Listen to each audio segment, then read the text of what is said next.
السلام علیکم ان الحمد للہ نحمده ونستعینه ونستغفره ونعوذ باللہ من شرور انفسنا ومن سیئات اعمالنا من يهده الله فلا مضل له ومن يضلل فلا هادي له اشهد ان لا اله الا الله وحده لا شريك له واشهد ان محمدا عبده ورسوله اما بعد فإن خير الحديث كتاب الله وخير الهدي هدي محمد صلى الله عليه وسلم وشر الأمور محدثاتها وكل محدثة بدعة وكل بدعة ضلالة وكل ضلالة في النار.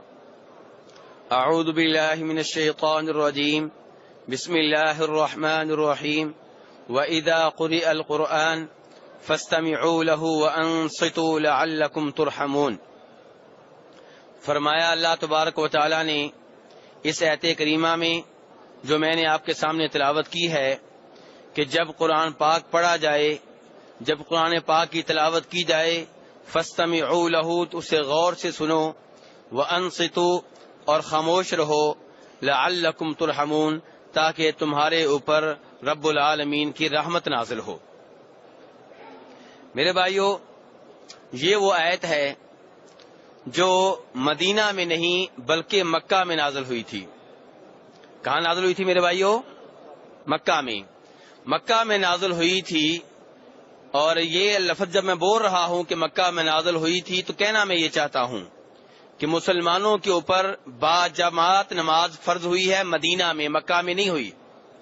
مکہ میں مسلمانوں کے اوپر با جماعت نماز فرض نہیں تھی، تو وہاں پہ امام اور مقتدی کا مسئلہ نہیں تھا کہ امام پڑھے تو مقتدیوں نے پڑھنا ہے یا نہیں پڑھنا، ایسی کوئی صورتحال وہاں پہ درپیش نہیں تھی.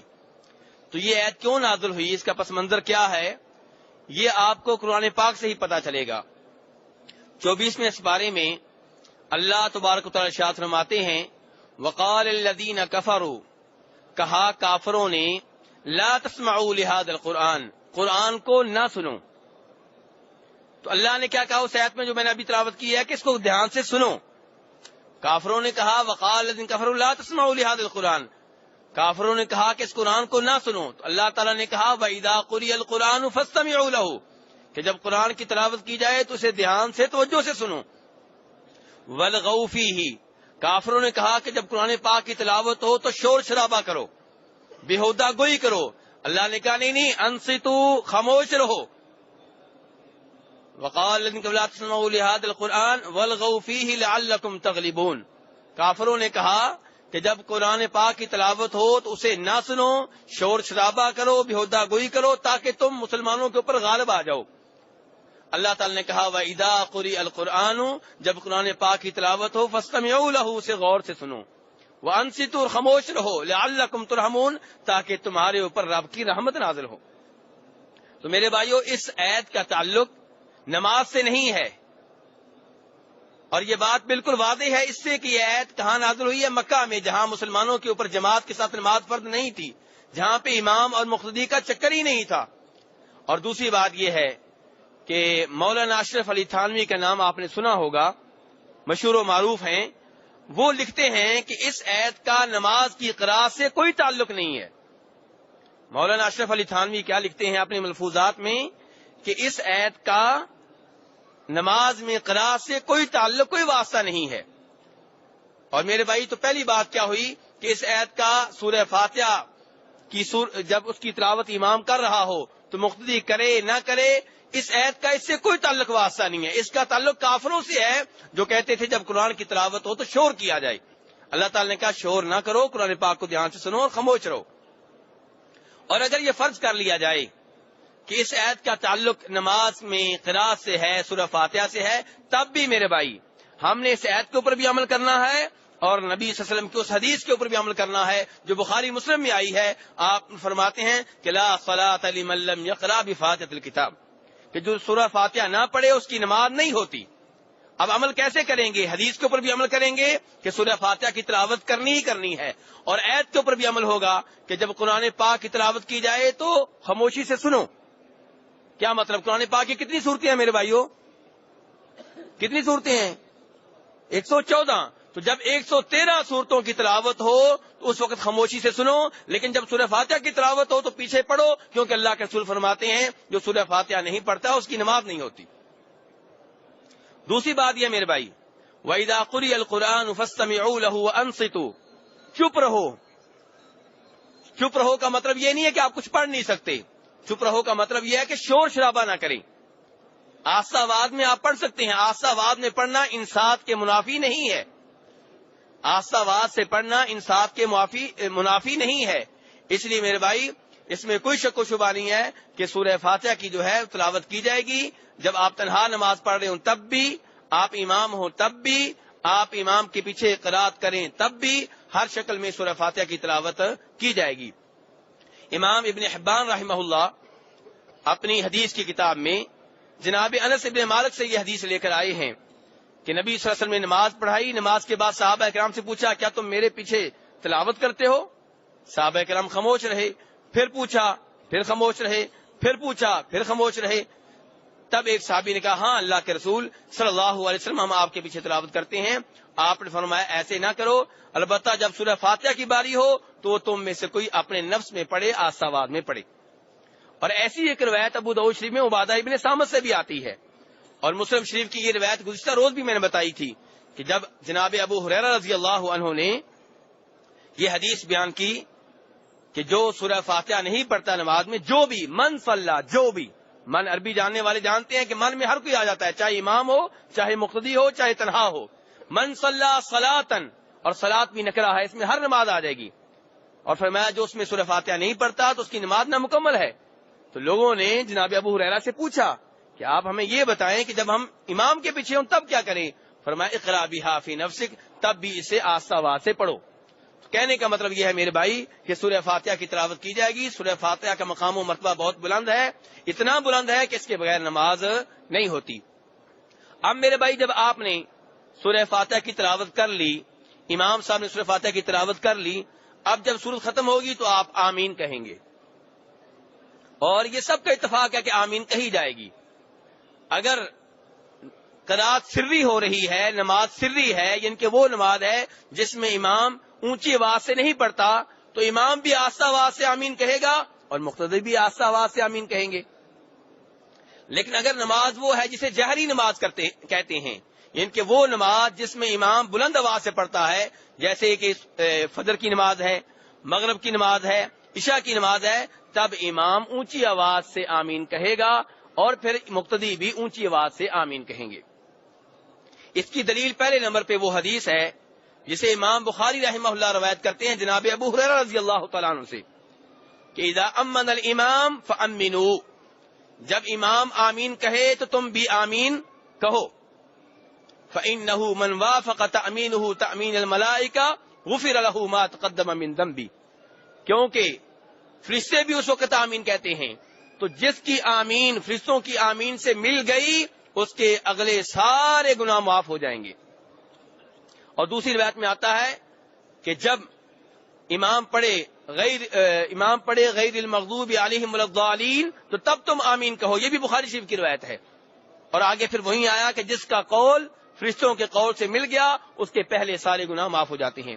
امام ابن خزیمہ رحمہ اللہ جو بہت بڑے محدث ہیں، بہت بڑے فقیہ ہیں، بہت بڑے امام ہیں، وہ لکھتے ہیں اس حدیث کی تشریح کرتے ہوئے کہ اس کا مطلب یہ ہوا کہ امام اونچی آواز سے آمین کہے گا، کیونکہ اگر امام اونچی آواز سے آمین نہیں کہے گا تو مقتدیوں کو آپ کیسے کہہ سکتے ہیں کہ جب امام آمین کہے تب تم آمین کہو؟ اللہ کے رسول فرما رہے ہیں صلی اللہ علیہ وسلم جب امام آمین کہے تب تم آمین کہو، تو اگر امام اونچی آواز سے آمین نہیں کہے گا تو مقتدیوں کو کیسے پتا چلے گا؟ تو اس سے یہ معلوم ہوا کہ امام اونچی آواز سے آمین کہے گا۔ دوسری دلیل وہ حدیث ہے میرے بھائیوں جسے امام ابو داؤد رحمہ اللہ اور امام ترمذی رحمہ اللہ اپنی اپنی حدیث کی کتب میں لے کے آئے ہیں، اور روایت کرنے والے صحابی کے نام ہے وائل بن حجر، وہی صحابی جن کے بارے میں پہلے بتا چکا ہوں جو آپ صلی اللہ علیہ وسلم کی آخری زندگی میں مسلمان ہوئے تھے۔ وہ کہتے ہیں کہ رسول اللہ صلی اللہ علیہ وسلم جب پڑھتے وللضالین قال آمین تو آپ آمین کہتے، ورفع بها صوته، اور آمین کہتے ہوئے اپنی آواز کو اونچا کرتے، اپنی آواز کو بلند کرتے۔ اور میرے بھائی تیسری بات یہ ہے کہ امام بخاری رحمہ اللہ یہ نقل کرتے ہیں کہ عبداللہ ابن زبیر رضی اللہ عنہ نے نماز پڑھائی تو جب انہوں نے آمین کہی اور ان کے مقتدیوں نے آمین کہی تو اتنی اونچی آواز سے کہی کہ مسجد گونج پڑی. امام بخاری نقل فرما رہے ہیں کہ عبداللہ ابن زبیر اور ان کے مقتدیوں نے جب آمین کہی تو آمین کی آواز سے مسجد گونج پڑی. اور امام بہقی رحمہ اللہ اور امام ابن حبان کتاب الثقات میں نقل کرتے ہیں عطا ابن ابی رباح تابعی سے، یہ تابعی کہتے ہیں کہ میں نے نماز پڑھی اور جس مسجد میں نماز پڑھی وہاں پہ 200 صحابہ کرام موجود تھے. کتنے صحابہ کرام موجود تھے؟ 200 صحابہ کرام. اور عطا ابن ابی رباح کہتے ہیں کہ سب نے بلند آواز سے آمین کہی. تو اس لیے میرے بھائی سنت طریقہ یہی ہے. اور یہاں پہ وہ حدیث نہ بھولیے گا جسے امام ابن ماجہ نے اپنی حدیث کی کتاب میں نقل کیا ہے کہ فرمایا نبی صلی اللہ علیہ وسلم نے یہودی جتنا تمہارے اوپر حسد کرتے ہیں جلتے ہیں دو چیزوں میں، کسی اور چیز میں اتنا نہیں جلتے، ایک السلام علیکم کہنے میں اور ایک آمین کہنے میں. یعنی کہ جب ہم مسلمان السلام علیکم کہتے ہیں تو یہودی اس سے حسد کرتے ہیں جلتے ہیں، اور ایسے ہی جب ہم آمین کہتے ہیں تو اس سے بھی یہودی جلتے ہیں. تو اونچی آواز سے کہیں گے تو یہودی جلیں گے، آہستہ آواز سے کہیں گے تو ان کو پتہ نہیں چلے گا. تو بہرحال میرے بھائی ان احادیث کا تقاضا یہ ہے کہ آمین کو بآواز بلند کہا جائے. اب جب آپ بآواز بلند آمین کہہ چکے، اب اس کے بعد کسی اور صورت کی قرات کی جائے گی.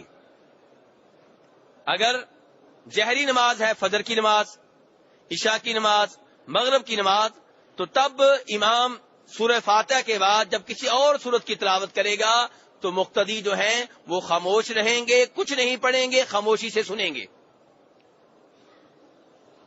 مقتدی یہاں کیا کریں گے؟ خاموشی سے سنیں گے.